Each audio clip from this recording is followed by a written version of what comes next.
Friends, we got these results and we can compare now model 1 with 2 and 3 and 4 models. So we asked the software to give us 4 models and each model has one additive cluster being added. Now we have to make out which model is best representing our data. So here are some of the parameters which we need to compare for all the models. And you can get some additional parameters as well if you right click and you can see this window opening up.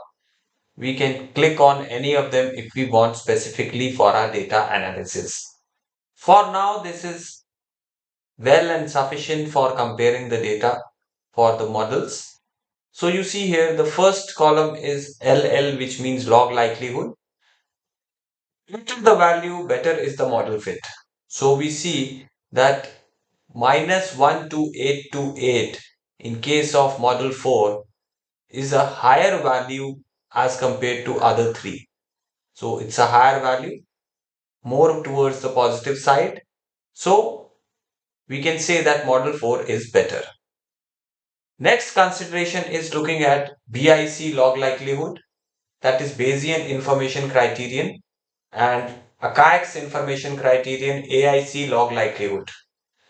Now again we have to look in for lower the value, better the model. You see in BIC 26392 for model 4 is lesser than the top three values, and similarly in AIC 25887 is lower than the top three values. Now one important consideration over here is that we look in for BIC values in case our model is a simple model with less number of predictors, and it is recommended to go with comparing the AIC values if your model is a complex one and has a number of predictors. So in that case, you can look at the AIC comparison. But this L square which you see over here is likelihood ratio chi-square.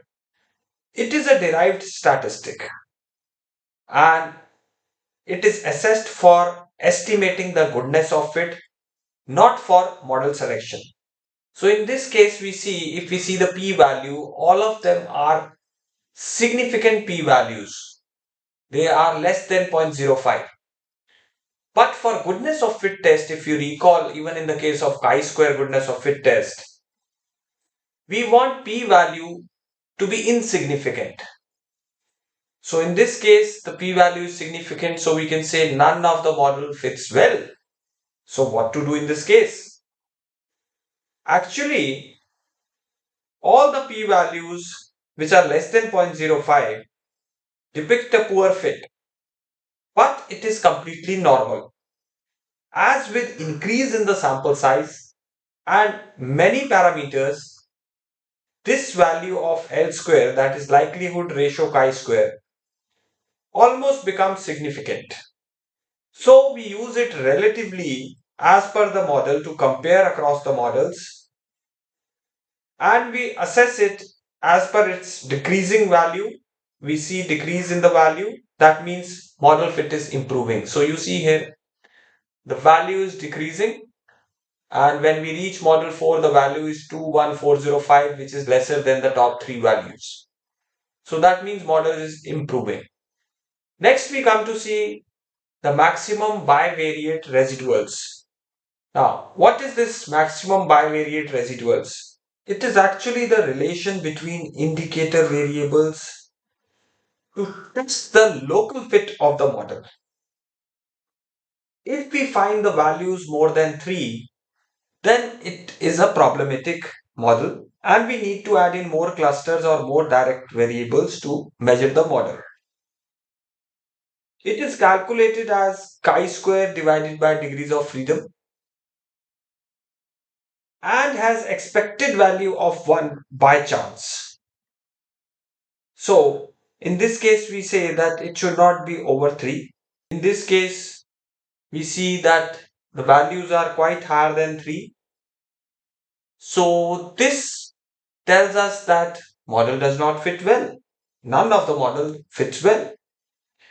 But are we going to reject it on the basis of bivariate residuals? No, we will not reject the analysis on the basis of bivariate residuals because other parameters which we looked in for, like log likelihood ratio chi-square, comparison of BIC with AIC, they all were in favor of model 4.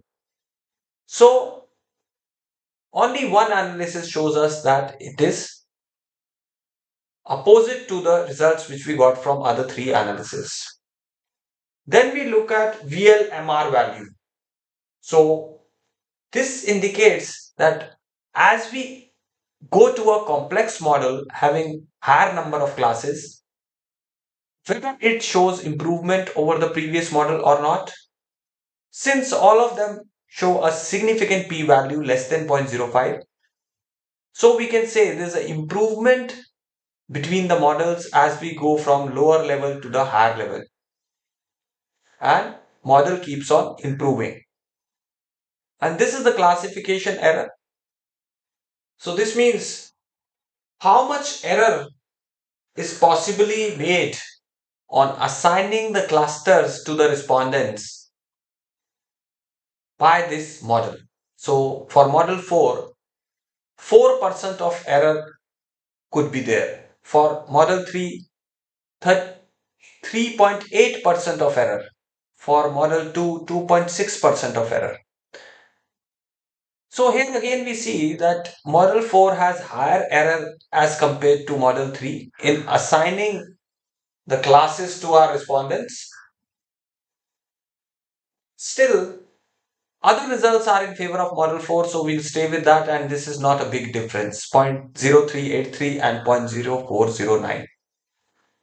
It has to be looked into that if we are going with model 4, not just by looking at the statistical comparative results, but also a substantive theoretical backing support should be there, that how you are going to classify these 4 clusters, what nomenclature are you going to give to them to explain the characteristics of the respondents belonging to them. It is quite very important to look into theoretical aspect as well. So what does this entropy tell us? It evaluates the separation among the classes. Thus, it indicates clear membership patterns. So you see here, higher the entropy, closer it is to 1, the better is the classification of the people in their corresponding classes. So again we see model 4 has entropy of 0.9166, which is greater than the above 2, right? So model 1, which has just one cluster, the entropy is 1, you see here, because all the respondents are assigned to just one cluster. So there's no classification error as well. You see here, 0 is the classification error. Now based on this, we have checked that model 4 fits the data well. So here we are going to perform the bootstrapping. So right click and go with bootstrap chi-square. So once I press on bootstrap chi-square, you'll see the results which we get for this model. Since we have selected model 4, we are bootstrapping model 4. The bootstrap p-value is based on empirical resampling and not just theory.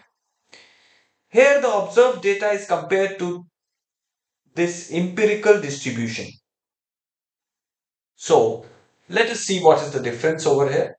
So when we look at chi-square statistics, p-value, earlier it was significant p-value, that is less than 0.05.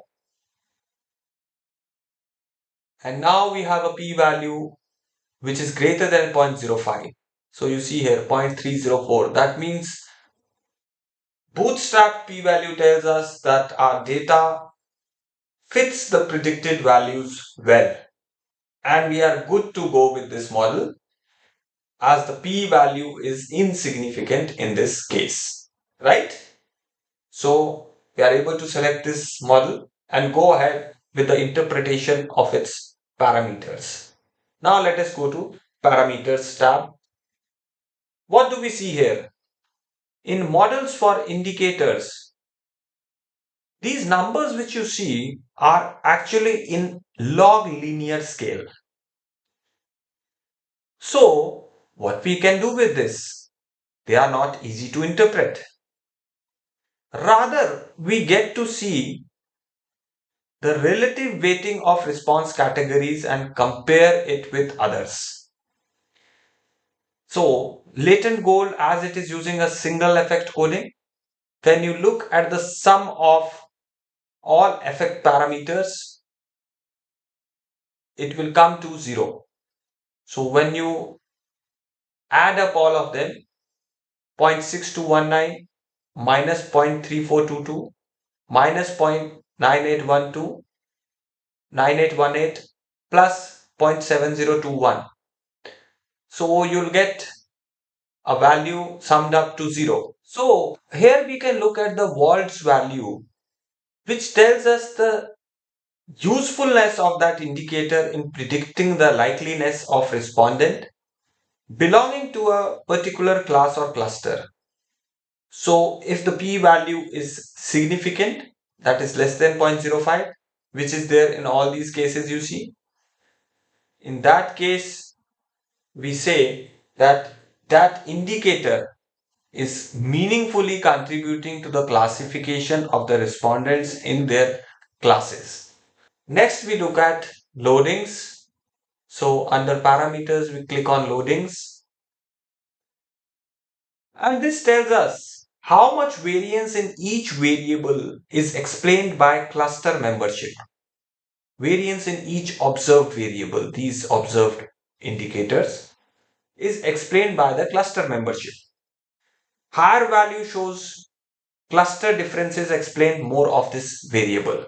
So you see here, the highest is 0.7444. In fact, we have 1.7453 as well.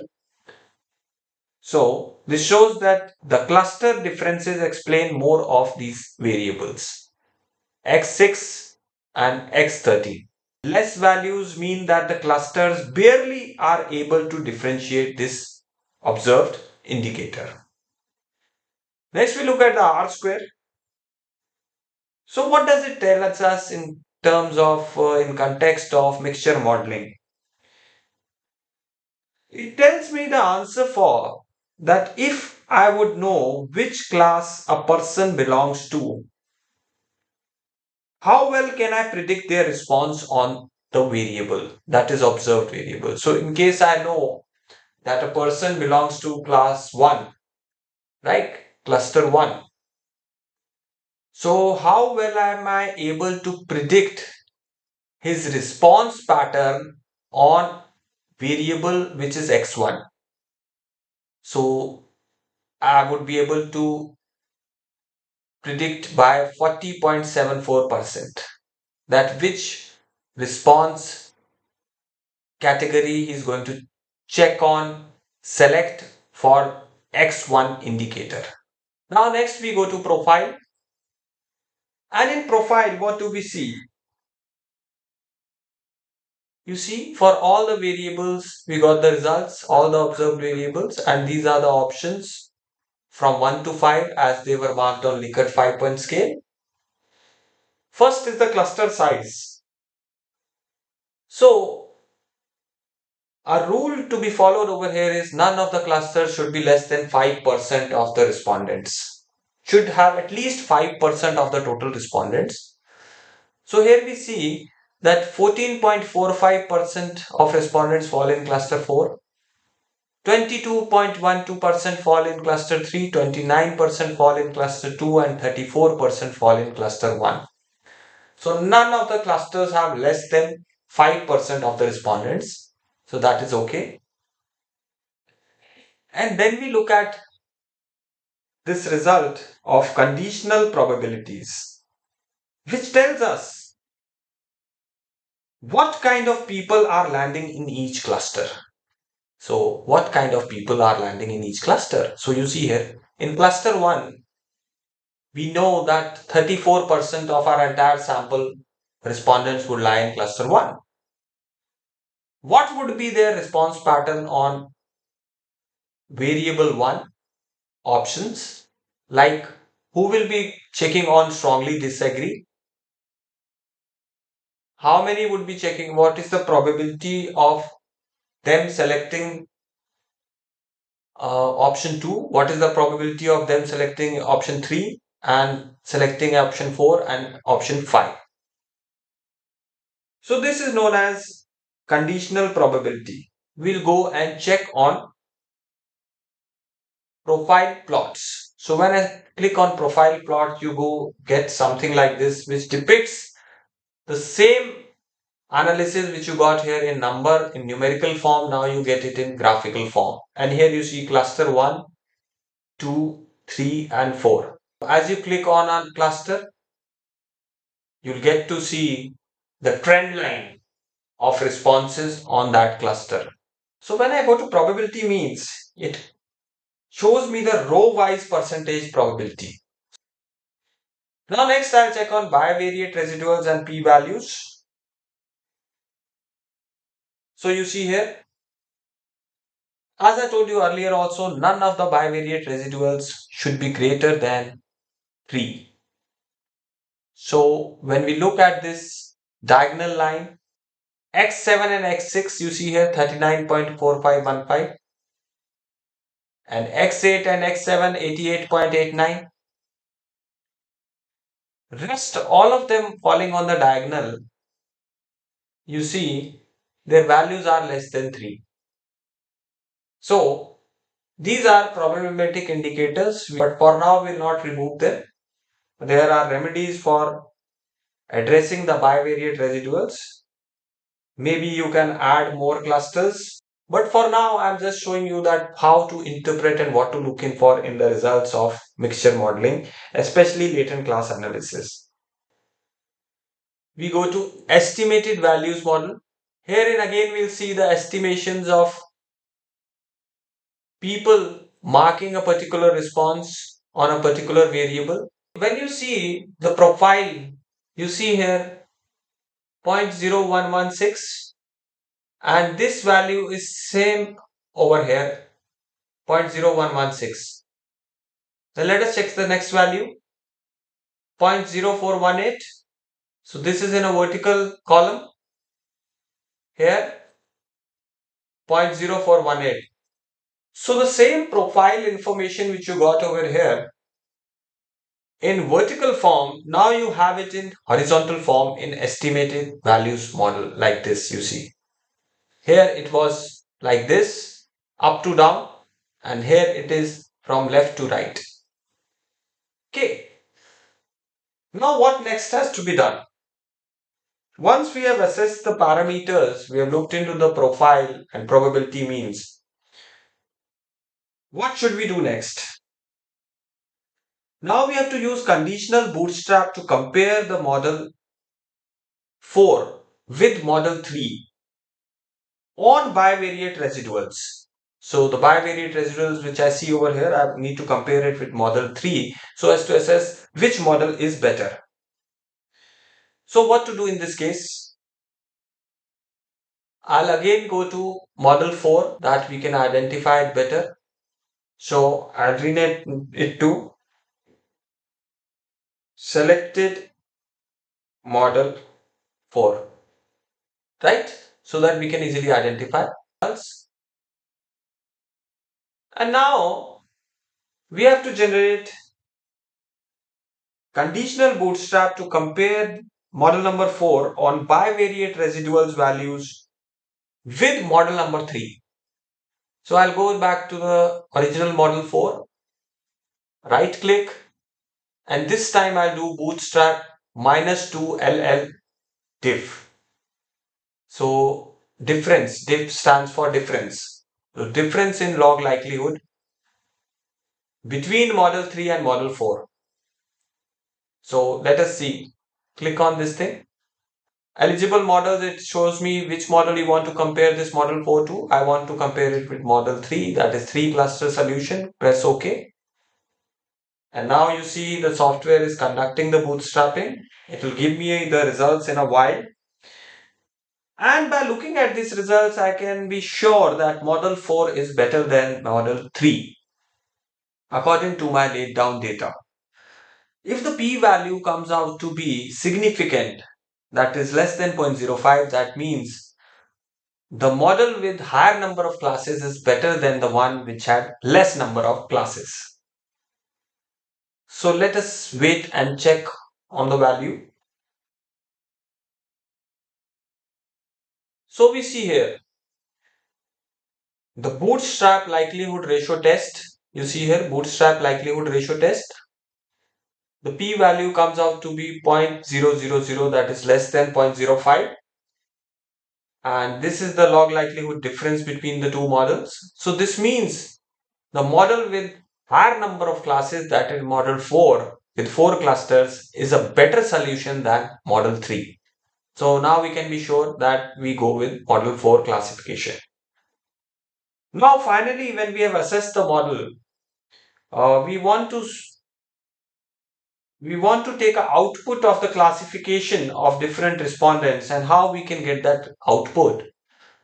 Let us go to this model again, and in this model I'll double click it and go to output and go to classification posterior. So this will help me to get the classification of the respondents, and I click on estimate. So I go to classification, and here is the classification table which I got for my respondents. So you see here, depending on the response pattern given by them, so which cluster are they assigned based on this? So we see here that someone who is giving a response like this with a missing value on x8 will fall into cluster number 3. So you see, will fall into modal classification, that is 3, and that's why you see here that he is a part of cluster 3, right? And it's 100% correct prediction which has been made over here. And in the second case which you see over here, again a part of cluster 3, but there's an error of 0.04. That's why you get 0.04 in cluster 2 and cluster 3 0.99. So that means majorly that is following in cluster 3, but this is a residual error which we are getting. So similarly we can check on all of them.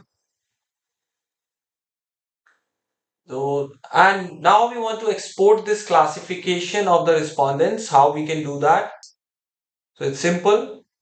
I selected this classification. I go to file and save results, and it will be saved in .txt file. Other forms available here are HTML and all files. So I go with text files, and now I want to save this particular thing which is called as classification, right? This table, so that I can get the classification of the respondents, and I can use that classification further for ANOVA or regression analysis. In case I click on model views, then it will save the entire model. That is this model, model 8, which has been reconstructed through successive steps from model 4 only, right? So every time you give a particular command on a previous model, it saves it as a new model with the results, naming it as a new model, right? So then you want the entire results for this model, you go to model views, and if you want all the results of all the models which are listed over here, you click on all views, right? For now I just want to see the classification, so let me save it, model 8 text files, and I want to save it on the desktop. Okay, uh, in new folder, so I just go to new folder, open and save. So now let us see whether it has been saved. So you see here this has been saved, you see. So like this, you'll get the model classification of the data points in your data. You will get the model classification of the observations in your data like this, which you can use for further analysis. So these are the ones classified into cluster 3.